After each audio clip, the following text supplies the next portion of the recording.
Well, hi everyone, it's Pete here from the Pain Toolkit, and we're live again on Monday night.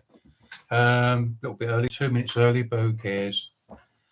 Hey, it's been a good week last week. Excuse me again.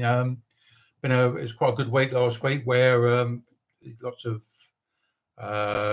inquiries come through, etc., and also the usual amount of emails. A lot of emails from patients who.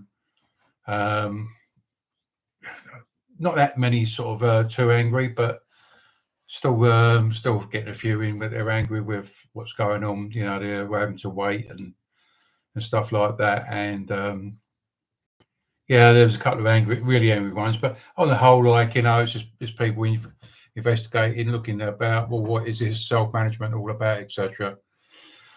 So, what else is new? Yeah, been working on the Pain Toolkit Academy last week as well, and so that's coming along nicely. That'll be going live in the new year, and also we decided to do another course. So there'll be a Pain Toolkit Academy course for healthcare professionals, and then there's going to be one for people living with long-term pain. So they'll be able to learn at the same time as well. And we're probably looking at doing some other stuff as well, other courses that would be useful for not only healthcare professionals, but people living with a long-term condition, etc. But I guess what I wanted to really talk about tonight really is hot off the presses news. I was sent a link on Saturday morning by a friend of mine I think she's a friend, Helen Room from South Africa. She's an occupational therapist out there. Really, really big time on self-management, etc. She's just written a book that she published. I haven't actually read it myself, but the reviews that she's getting is fantastic. And anyway, she sent me this link from the World Healthcare Organization. And do you know what? It's all about self-management. And it's like they're endorsing that supporting self-management. And they're actually saying on the, let me just let's get the website up here. I'm going to read it to you then. Yeah, they're saying improving patient education, a new guide for policymakers and healthcare professionals to support self-management for chronic conditions. Well, boy, oh boy, mate, I would tell you what, I was so surprised. I've been following WHO for the World Health Organization for quite a few years because they do post some good stuff there. They talk about persistent pain quite a bit on there, but this really, I put so much wind in my sails over the weekend. I thought, well, it's because it feels like us myself and others who promote a self-management message. Sometimes we think it just goes over, those policymakers' heads and stuff like that. They haven't got to do it, but I've been posting it on the social media and all my posts, and I'll put the link, by the way, on this video afterwards after I finished. But improving patient education, a new guide for policymakers and healthcare professionals to support self-management of chronic conditions. And I don't know what, I never ever thought I'd ever see that in my lifetime, but it just feels like we're being recognised. Those of us been promoting self-management now I've been doing it for, 20 odd years now, 25 plus years, I think, and others probably a lot longer than me.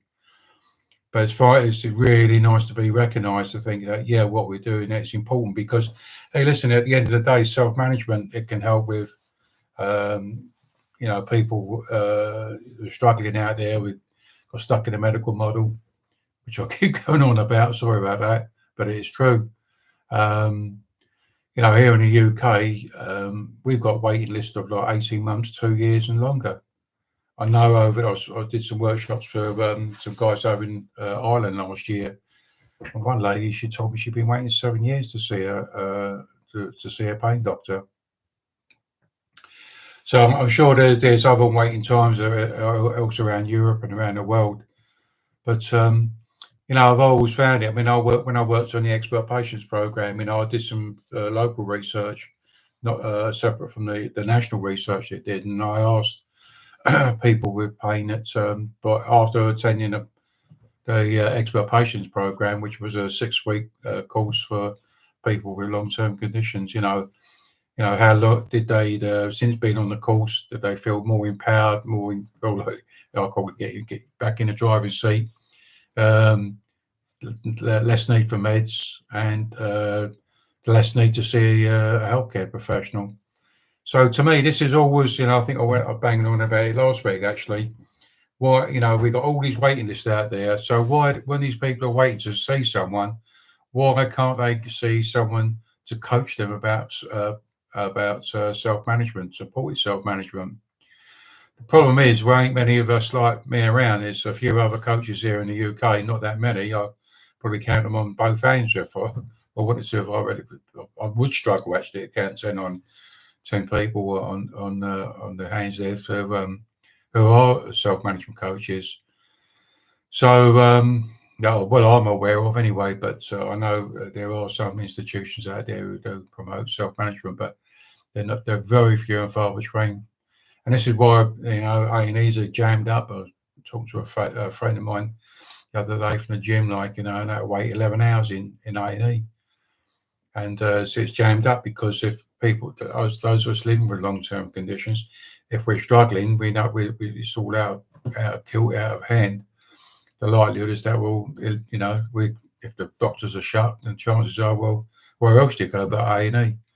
So that's all getting jammed up, and then I hear about COVID on the rise again.